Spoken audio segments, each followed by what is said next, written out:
What is going on, guys? Welcome back to another update on the Reef tank. It's been a couple weeks since you guys last seen the tank. I just want to give you guys a quick overview of the tank real quick before we kind of go into details of the changes. So we'll start on this side here. So this is actually my different frags that I've taken off the piece, and there's like some pieces that are still kind of on the frag itself that I want to see. Maybe it'll grow back, maybe it won't. We'll see what happens. But all the frags that I had bought from TSA, I undone them and stuck them on the rock, glued them on the rock. A couple pieces look like they were kind of still going to have like little bits and pieces here, so I'm going to try to regrow them, maybe, potentially. So there's two frags that I got from them that didn't look too good during the transition. So when I had bought the pieces, I was on, coming home from basically a family emergency where I had to be over for like 10 days or so almost like 2 weeks away from the tank. Had my dad look over the tank or whatever. He had an oopsie where he pretty much filled I talked to him actually. He filled the wrong compartment, so instead of filling that side where the RO water is, he filled this side up, so like it had a lot more just extra water just sitting in there. They didn't need to, so the salinity was all out of whack in this tank for basically 2 weeks. The tank was also in a ugly phase where there was a bunch of diatoms and stuff like that was popping up on the rocks. There was algae everywhere. That's normal, whatever. But the parameters were out of whack. Bunch of the stuff down here didn't look too hot. It was just a lot of algae. Tank was like, the sump was filled, whatever. And then so 2 or 3 of the corals that I had gotten from TSA started to not look good, and that's one of them right there. So one of the Monteporas, this is the Sunfire one, and it just didn't look like what it did in terms of the picture. Even when I received it, it just didn't look as bright. It looks even worse now after like everything's been settled and like the transition of everything. Like it just doesn't look too happy. It just looks like it's pretty much dying. So that piece is that, and that same like frag when I broke off half of it to stick on the side over there. It looks like this, so it just doesn't look too happy. One of the acros just completely bleached, like died, and then the other one, I'll quickly go to it right now.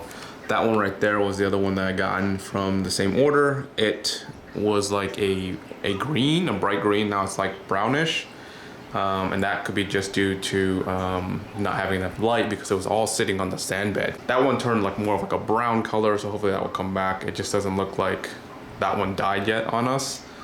That one didn't look like it died on me yet, so hopefully, at least one of those acros will do okay. And if that acro survived, this tank was all over the place in terms of parameter when we put those guys in there afterwards, right? So, yeah, so that's what this collection is. And then these other 2 frags are some new ones that I've gotten, and we'll kind of go over those in a little bit. We got GSP. I had green star polyps a long time ago. I just really like the way it looks. It's in its own little island, so we won't spread it everywhere. I just really like the way it looks, so it's just sitting there right there, right? So really nice. So moving along on the rock work here, we have another acro that we added in here. I believe that's the ARC Master Yoda acro. It looked pretty decent when I got it. I got it locally, so I mean, it looks like we have some extensions in like the little tentacles or whatever, so hopefully that does good. That one we got like a couple days ago, so fairly new. I have the graphite Monty kind of like mounted in the back here. There's a bunch of flow going on now, so you can't really see in the angle here. So maybe you can kind of see from this side here. Maybe, yeah, kind of like that. There it is. It's mounted in the back. The reason why I picked that side is I wanted to grow and kind of have shells that way, so it can kind of create shading where the fish can kind of go under and around on that side, because on that side of the tank there's really nothing except for that piece of rock back there, and we'll probably keep mushrooms or something small or frags or whatever back there on that rock. But yeah, that's a graphite. But yeah, that's the WWC graphite Monty back there. Hopefully that does okay. I can't really see how it's doing right now. It looks like it's kind of white, so that doesn't look Hopefully that's not like it bleaching or whatever, turning like that. That'd be terrible if that's the case. Moving along here, this is a TSA Tesla acro that I have. I didn't see any of the extension polyps on this one specifically when I added it in. It's been like 2 days since I've added it.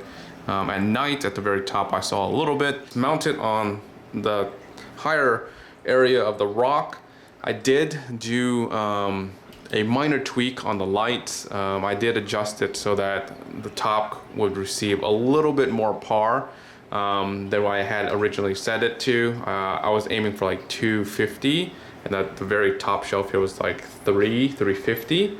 So now this area here is around 350.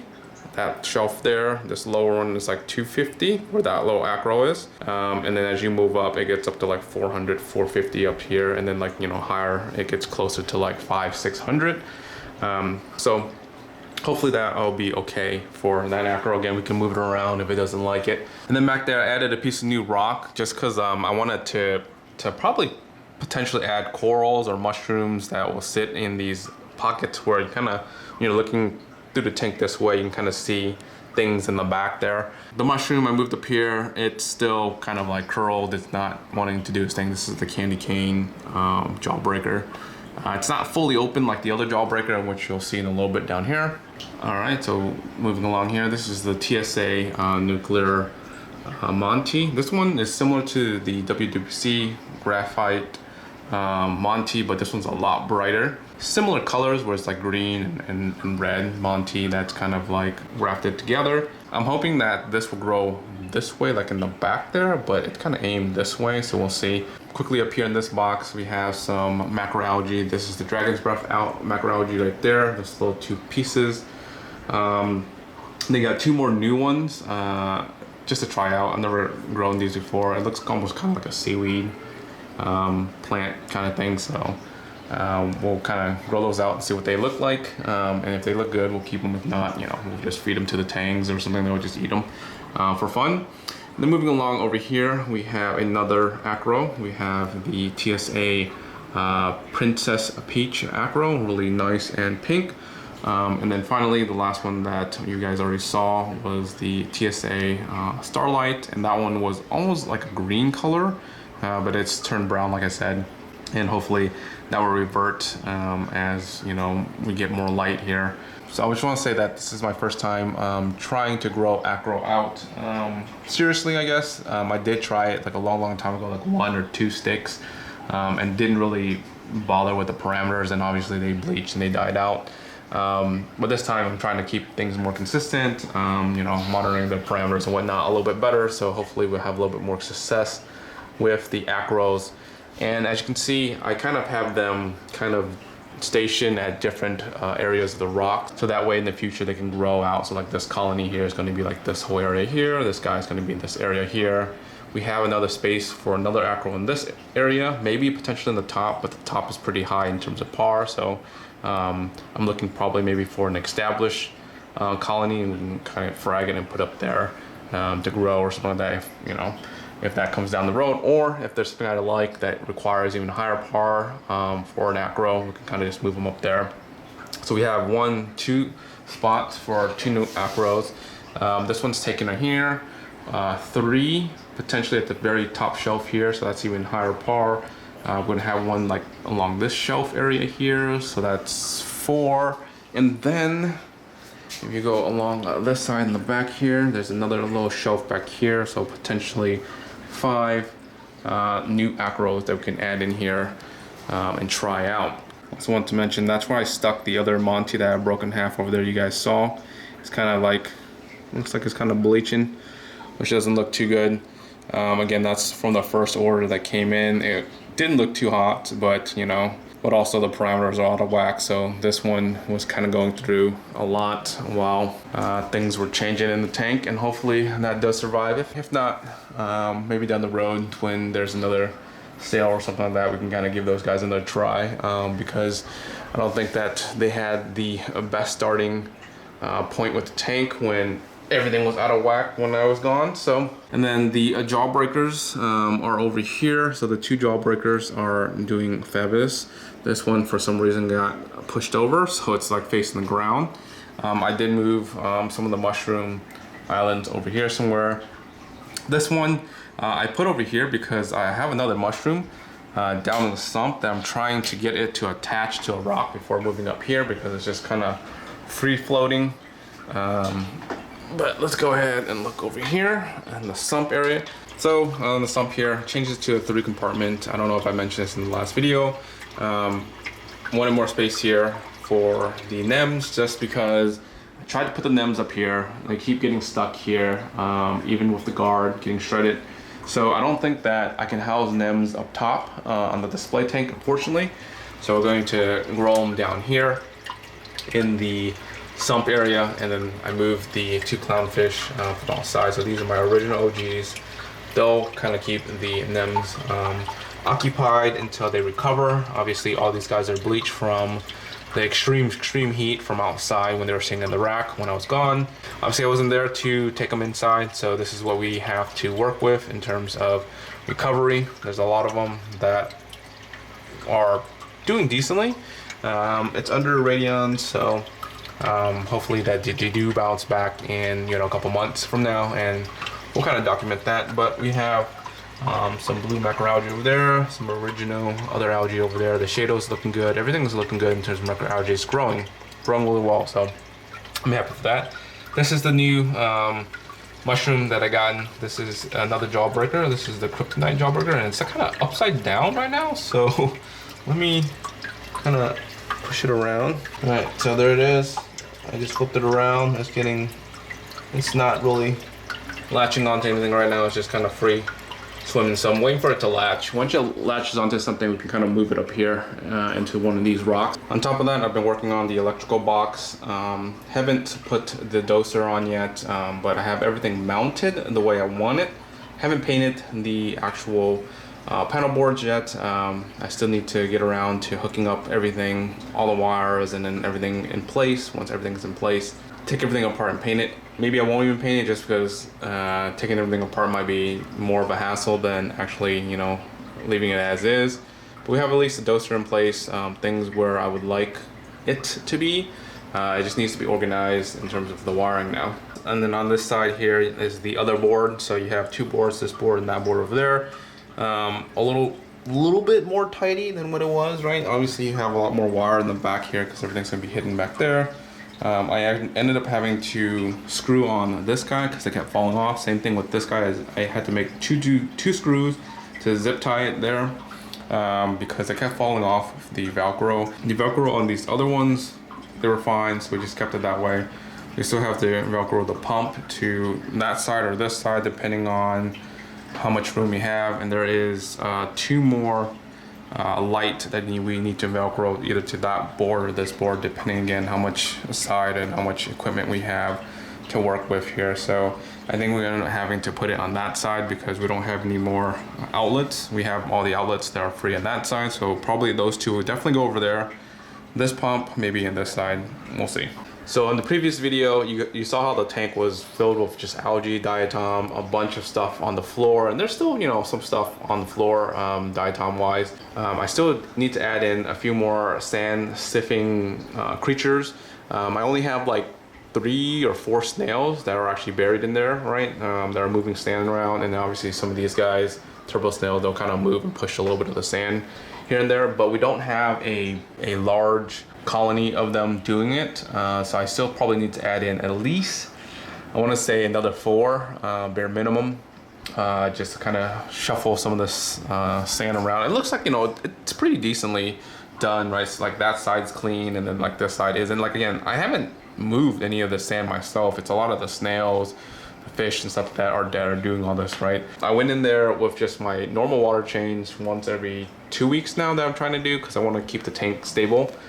With the parameters and just kind of siphon the debris. And I haven't done a water change yet in this tank, so maybe later this week I'll do a small one, kind of siphon some of the stuff in terms of the sump out because the display tank is looking pretty decently.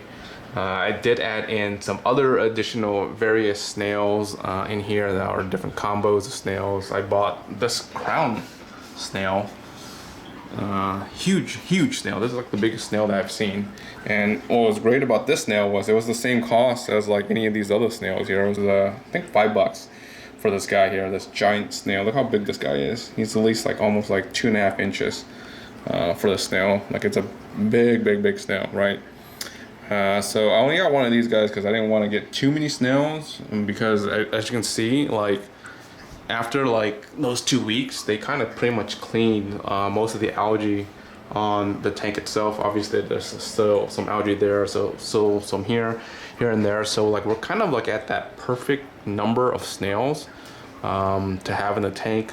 Again, we'll probably have to replenish some of the snails in a couple months just because they're dying over here, because we have hermit crabs in here that are killing the snails, trying to take over the shells and whatnot. So yeah, that's kind of normal, but we have a bunch that are floating and chilling on the rocks over there. So we have enough snails, I believe, in this tank.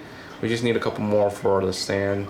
And then eventually I'm going to probably get some sort of like goby, either a diamond goby or something, to kind of move these sand around, just to kind of help, you know, aerate and clean some of the sand, so kind of sift through the sand and whatnot. So that's probably down the road once we kind of get a quarantine tank open up to actually get some new fish in here. So really I'm waiting for the freshwater tank to cycle. So once that's fully cycled, probably in another like 2 weeks or so, we can move some tanks outside in the rack around, tear down the saltwater tank completely outside, and grab one of those tanks to do a quarantine tank so that we can add new fish into this tank once everything's done with quarantine, obviously. So probably for this tank, a few more acros, like at least 2 more, right? 2 more spots is what I'm looking.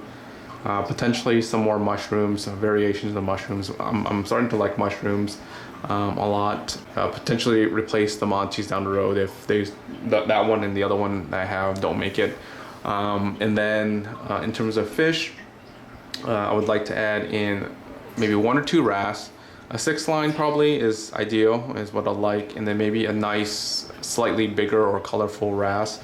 That would be pretty nice. I wanted to probably add in a goby, blenny, and then I'm thinking about doing the pistol, shrimp, and goby combo, just because I think that's kind of pretty cool if they were to just kind of hang out. So I might do that. 1 or 2 yellow pyramid butterfly fish, because I really like those fish. I had those fish a long time ago and unfortunately didn't make it, and I would like to try those guys again. And that's probably it for livestock for the tank. And then probably 3 more shrimp. We have a cleaner shrimp here. I did add in another cleaner shrimp, but that guy got either wrecked or didn't make it. So at least 1 more cleaner shrimp, and then maybe 2 more fire shrimp. And we'll have them kind of like throughout the tank here. I think that would be pretty nice with the livestock and the shrimp. That's pretty much it for livestock. We'll just kind of let everything grow out and then just slowly establish itself in the tank. And if you guys didn't notice here, I removed the basket on the far left there. We kept the one on the right.